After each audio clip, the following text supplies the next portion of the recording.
Morning, y'all, and welcome back to another video. I know I took a very long, well, just 1 month, but a very long break. We had went back to the States. So while I was in the States, I was trying to figure out like a structure and a schedule on how I could still like do the videos, but it just didn't work out. So I just wanted to wait till I got back to Mexico to start the videos back. Which is pretty funny because we actually about to turn around and go back to the States as of yesterday. So we go back this upcoming Monday. But I'm gonna try to make sure I get like some type of schedule so that I can really get these videos out and we can read together. And so based on the last video, we are still in Deuteronomy, and today we're reading Deuteronomy 30 and 31. And so just to recap, we are, if I'm not mistaken, we are where Moses is about to, he's about to pass everything on to Joshua, and Joshua is going to take over as the new leader and bring the Israelites into the promised land. And so he's currently giving a speech telling them to choose life and not death, to follow the Lord's commandments, and he's really encouraging them to do the right thing and not follow other idol gods and not get distracted, and making sure they stay on point with what they need to do. And so let's get started. The Israelites will return to their land. Everything that I have mentioned will happen to you, both the blessing and the curses, and you will remember these words when the Lord your God sends you away to other nations. Then you and your descendants will turn back to the Lord your God. You will follow him with all your heart and completely obey all his commands that I have given to you today. Then the Lord your God will be kind to you. The Lord your God will make you free again. He will bring you back from nations where he sent you. Even if you were sent to the farthest parts of the earth, the Lord your God will gather you from there and bring you back. The Lord your God will bring you into the land of your ancestors, into the land your ancestors had, and the land will become yours. He will do good to you, and you will have more than your ancestors had. You have more people in your nation than they ever had. The Lord your God will make you and your descendants want to obey him. Then you will love the Lord your God with all your heart, and you will live. Then the Lord your God will make all these bad things happen to your enemies who hate you and cause you trouble. And you will again obey the Lord. You will obey all his commands that I give you today. The Lord your God will make you successful in everything you do. He will bless you with many children. He will bless your cows. They will have many calves. He will bless your fields. They will grow many good crops. He will be good to you. The Lord will again, I lost my place.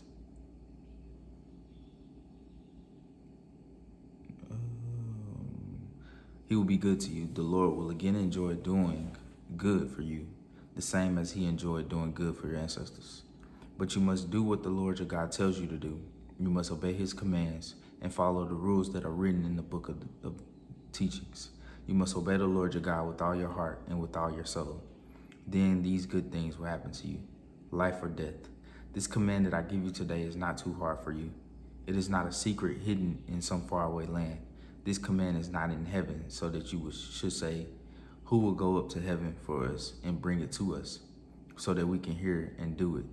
This command is not on the other side of the sea, so that you should say, who will go across the sea for us and bring it to us, so that we can hear it and do it. No, the word is very near to you. It is in your mouth and in your heart, so you can obey it. Today I've given you a choice between life and death, success and disaster.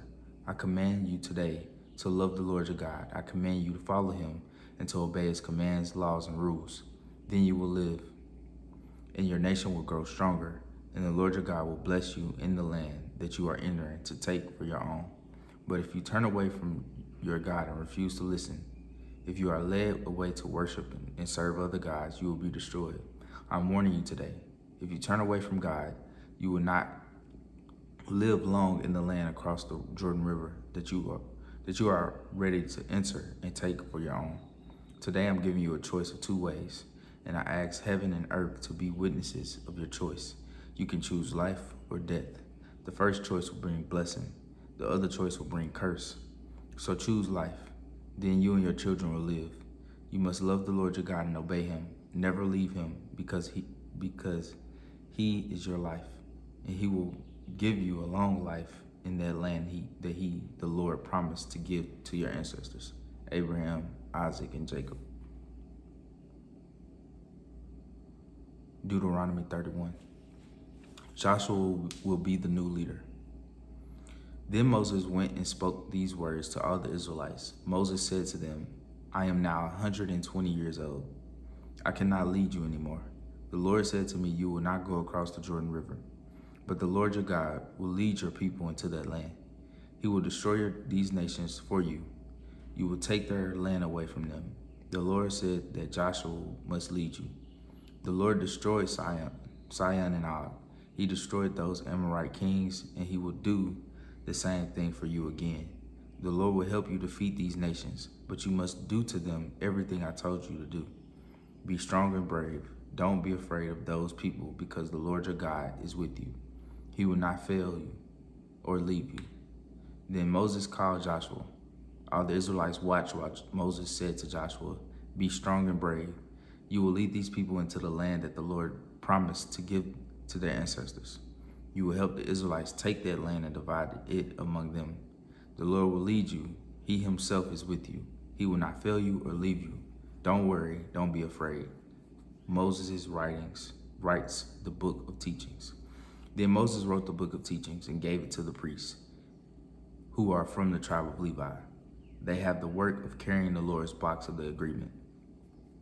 So Moses also gave it to all the elders of Israel.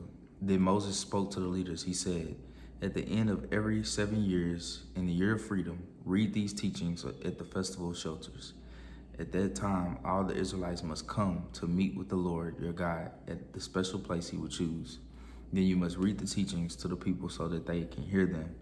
Bring together all the people, the men, the women, the little children, and foreigners living in your cities. They will hear the teachings. They will learn to respect the Lord your God. Then they will be able to do everything in this book of teachings. If their descendants don't know the teachings, they will hear them, and they will learn to respect the Lord your God. They will respect him as long as you live in your country. You will soon go across the Jordan River and take the land to be your own. The Lord calls Moses and Joshua. The Lord said to Moses, now the time is near for you to die. Get Joshua and come to the meeting tent. I will tell Joshua what he must do. So Moses and Joshua went to the meeting tent. The Lord appeared at the tent in a tall cloud. The tall cloud stood over the entrance of the tent. The Lord said to Moses, you will die soon. And after you have gone to be with their ancestors, these people will not continue to be faithful to me. They will break the agreement I made with them. They will leave me and begin worshiping other gods, the false gods of the land where they are going. At that time, I will become very angry with them, and I will leave them. I will refuse to help them, and they will be destroyed. Terrible things will happen to them, and they will have many troubles. Then they will say, these bad things happen to us because our God is not with us. And I will refuse to help them because they have done evil and worshiped other gods. So write down this song and teach it to the Israelites. Teach them to sing this song. Then this song will be a witness for me against the Israelites. I will take them into the land that I promised to give their ancestors, a land filled with many good things. And they will have all they want to eat. They will have a rich life. But then they will turn to other gods and serve them. They will turn away from me and break my agreement. Then many terrible things will happen to them. They will have many troubles. At that time, their descendants will still know this song, and it will show them how wrong they are. I have not taken them into the land I promised to them to give them, but I already know what they are planning to do there. So the same day, Moses wrote down the song and taught it to the Israelites. Then the Lord spoke to Joshua, son of Nun, and said, be strong and brave. You will lead the Israelites into the land I promised them, and I will be with you. Moses warns the Israelites. Moses carefully wrote all these teachings in a book. When he finished, he gave a command to the Levites. These men carried the Lord's box of the agreement. Moses said, take this book of teachings and put it by the side of the box of the agreement of the Lord your God. Then it will be a witness against you. I know you are very stubborn. I know you want to live your own way. Look, you refused to obey the Lord while I was with you. So I know you will refuse to obey him after I die. Bring together all the officers and leaders of your tribes. I will tell them these things, and I will call heaven and earth to be witnesses against them. I know that after my death you will become evil. You will turn away from the way I commanded you to follow. Terrible things will happen to you in the future because you want to do what the Lord says is wrong. You will make him angry because of the evil things you do. The Song of Moses. All the Israelites were gathered together, and Moses sang this whole song for them. So we'll get the song in the next video. So yeah, so just to recap, we learned that the Lord pulls Moses to the side, and I think Joshua as well. I think it said that, and tells them that the Israelites are still not gonna follow. Like they're still gonna do their own thing. They're still gonna basically worship other gods, and it's so interesting to me that how God already knows what's gonna happen, but then he sends people like Moses to encourage them to do the right thing. He sends Moses to give them a song to sing so that they can do the right thing, and they still go off and do the wrong thing.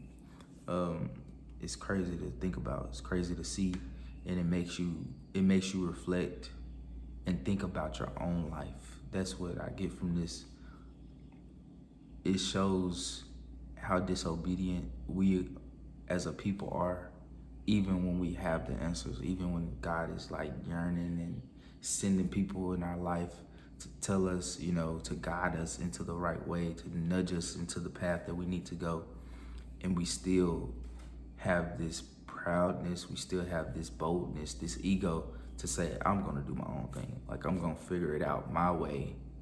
And it just caused you to go through all of this unnecessary heartache and pain and unnecessary situations just for you to come back and be like, yeah, you was right.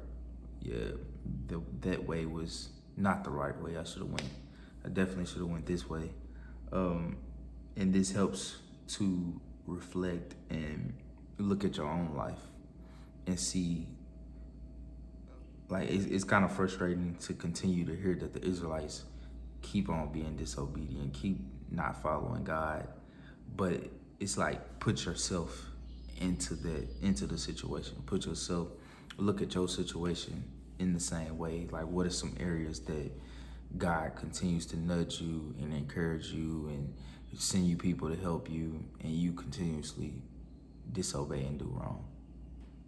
Like, that's the question that you have to ask when reading this story. Like, how does it relate in your life? Put yourself in a position of the Israelites. What are you doing that's disobeying God when he many times, countless of times, have showed you and told you that, nah, that ain't it. Like, nah, you need to be going this way. Like, or somebody's coming along, or God is nudging you and saying, choose life, not death. Choose to be blessed, not cursed. So that's just a few thoughts after reading that. But yeah, y'all have a blessed day. I'll see y'all back in the next video, and hopefully I can get this back rolling, get these things back going. Because as I've been reading through my plan, well, I guess I won't even mention that. But according to my plan, we like 30 days behind, but I know it's right on time with God's timing. So y'all have a blessed day. Oh yeah, shout out to Robert Clarko, I think his name is. He come through on almost every video commenting. So I appreciate that, because it encourages me, and it shows that, at least one person is getting something from these videos. So I appreciate you, man. And just prayers for everything in your life, and everybody that's watching. Prayers for everything in y'all lives. And hopefully this is bringing you and drawing you closer to God and closer to getting deeper into the word. So y'all have a blessed day. Peace.